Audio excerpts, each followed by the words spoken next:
2025 has been an amazing year for movies. I've already covered all of the worst movies of the year, but now it's time to talk about the best movies of the year. I'll be talking about my 10 favorite movies that I also consider the best of the year. There's going to be a little bias, of course, that's for most lists in general, but let's dive straight in. Number 10, Blue Moon. Richard Linklater's second film of the year is surprisingly one of his best and a great thrill all around. It follows playwright Lorenz Hart after his rival premieres his play of Oklahoma. The lead performance from Ethan Hawke is truly spectacular. His second best role behind First Ford, he really dives into this role like we've never seen before and really encapsulates this guy. And the other two performances from Andrew Scott and Margaret Qualley are also great as well. The tight screenplay and the amazing dialogue of the film help elevate it from many others.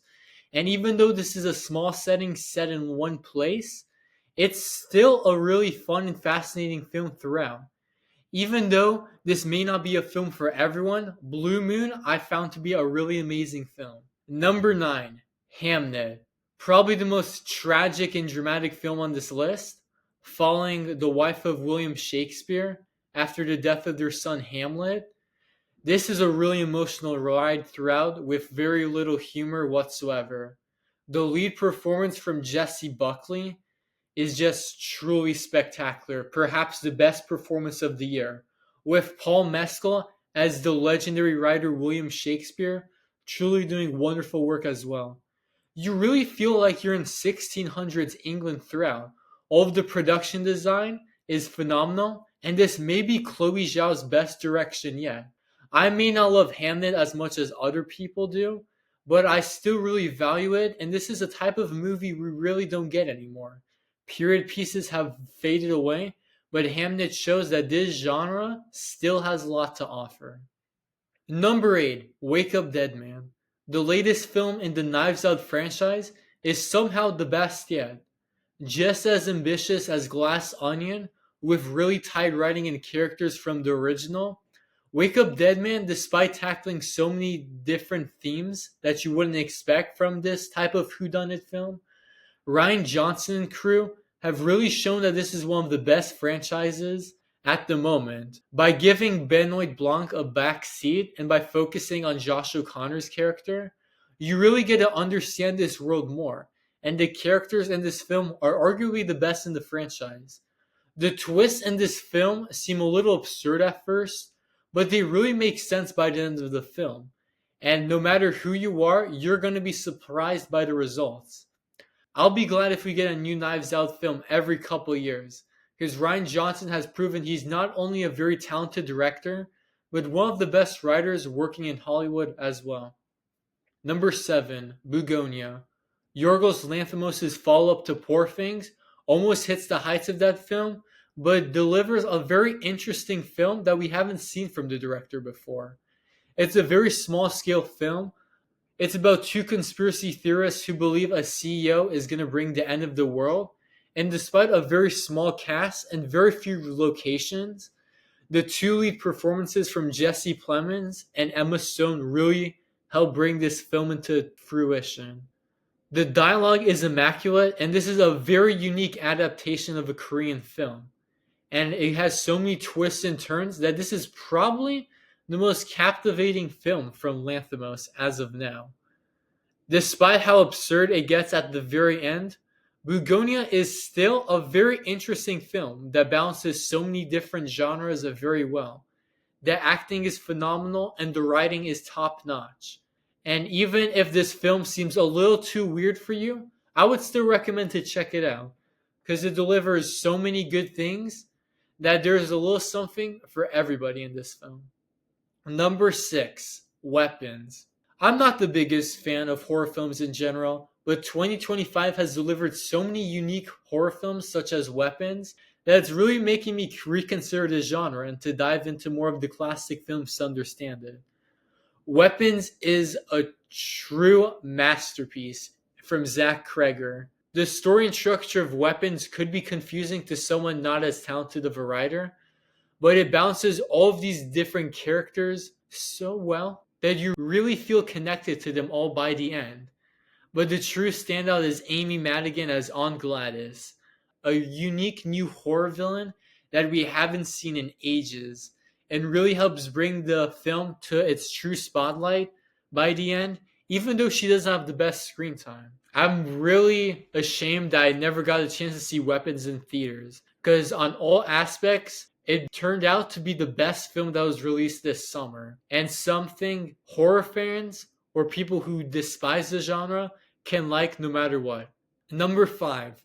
If I Had Legs, I'd Kick You. Who knew the world of motherhood could be as anxiety-inducing as this? Rose Byrne is phenomenal in the lead role as a mother struggling with all of the things in her life. A film similar to Uncut Gems, this film induces anxiety through you no matter what's going on.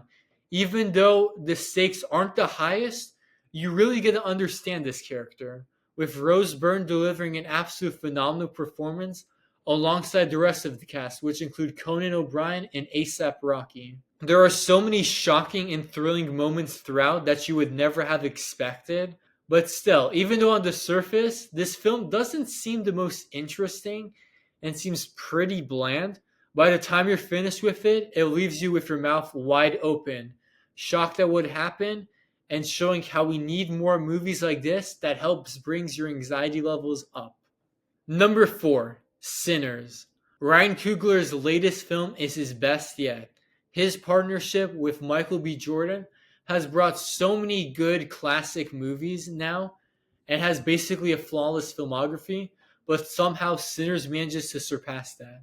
Sinners is pretty good, but especially in the second half, you get to see what a true masterpiece of a movie this is, balancing so many horror and dramatic elements so nicely and leaving you shocked all throughout. Michael B. Jordan in this dual performance is one of the best of the year, and the supporting cast is one of the best of the year as well. Sinners didn't seem like the type of movie for me, but especially by the time I went to the end, I was stunned by how gorgeous this movie is, how amazing this screenplay is, and how Ryan Coogler is one of the most talented young directors working as well. Hopefully once the Oscar season comes, this gets some more recognition. But man, Sinners is a true spectacular movie. And the first true masterpiece that came out this year that's going to be well regarded with the decades to come. Number 3, Marty Supreme. Josh Safdie's sports movie starring Timothée Chalamet brings the signature aspects you expect from the Safdie brothers and brings one of the best sports movies of all time as well. Timothée Chalamet is amazing as Marty Mauser, trying his best to become the best ping pong player possible, surrounded by a world full of lunatics and crazy people. This movie isn't a standard sports movie, instead diverting your expectations and resulting in one of the most thrilling movies of all time that could have been longer but still feels like a short, great ride no matter what. Whether it comes to Josh Safdie's direction, screenplay, or even his editing, it really shows how interesting and captivating sports movies can really be. And how this genre, if it doesn't fall into its signature tropes, can deliver a true masterclass of a movie. Emotional, dramatic, and even comedic at times, Marty Supreme is fun for the whole family and really shows you how interesting the Safdie brothers, even as individuals, can be as directors, and something everybody can love. Number 2, No Other Choice. Somehow, someway, Park Chan-wook has delivered a film that some may even call his best film yet. Carried by a phenomenal comedic and dramatic performance from Lee Byung-hun, No Other Choice shows the problems that the middle class can face, especially in Korea, and how Korea is arguably behind America the best place for foreign movies at this moment. No Other Choice is absolutely hilarious throughout, but you still can really relate to the main characters in this movie and the struggles they face. Sure, the stakes may not be the highest, they're not facing death or going to be homeless or anything, but still, you're really rooting through this guy, even though he does some really unconventional things. The cinematography, editing, and screenplay really helped No Other Choice stand out and shows how amazing of a country Korea can be when it comes to foreign movies.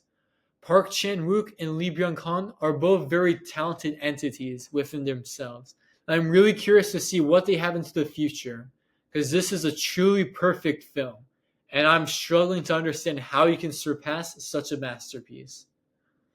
Before we get to our number one pick, let me name a few honorable mentions that unfortunately I have to cut off this list. Mickey 17, Bong Joon-ho's latest English film, is one of his best yet, with a phenomenal dupe performance from Robert Pattinson that's absolutely hilarious, and a gorgeous set and special effects that really helped this film stand out from other sci-fi classics. It's an absolutely fun ride the entire time.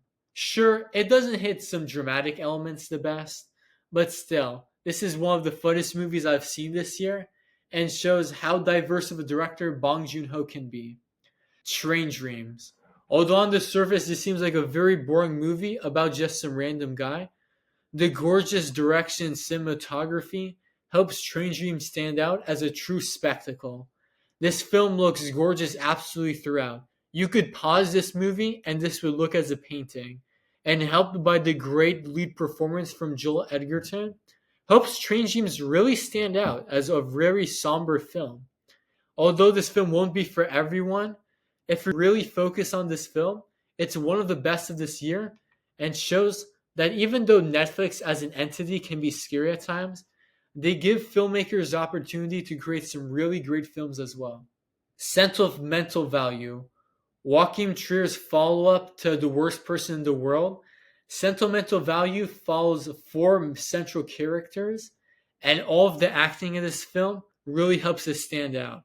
Especially the performance from Stellan Skarsgård, the other three female performances really help this film stand out, especially as a foreign film that's very accessible if you have the patience to read the subtitles. I'm a big advocate for foreign movies, and Sentimental Value is one of the best movies to dive into if you haven't seen that many films, and is one especially relatable to aspiring filmmakers as it shows how tackling your professional life can also harm your personal life a lot as well. Sentimental Value is a very somber and tragic movie, and one that's uncomfortable to watch at times. But by the end, it truly leaves you at tears at specific moments, and is a very emotional film as well. And Fantastic Four. This film's not going to be for everyone, but this was the best superhero movie I saw this year. The production design, and by diverting expectations from what you would expect from an MCU movie and this whole new multiverse, helps the Fantastic Four finally get a good movie. The four lead characters are great, and even though this movie isn't groundbreaking when it comes to superhero movies, it's one of the funnest movies I've seen this year, and shows that the MCU, if they just are given the opportunity to be creative and diverge from what you would expect from this type of film, can deliver a truly phenomenal movie. But now, the number one movie of 2025. What do I think is the best movie of the year? I've said this before, but for me, this is easily One Battle After Another. Arguably Paul Thomas Anderson's best film, and the film that truly put a spotlight on this magnificent director. One Battle After Another is the perfect film that we really need in 2025, showing how no matter how difficult life can be, and all of the forces, no matter how silly they are trying to oppress us, we still have the opportunity to fight back. The performances from Leonardo DiCaprio, Benicio del Toro, Tiana Taylor, Chase Infinity, and especially Sean Penn help elevate this film and this truly unique screenplay.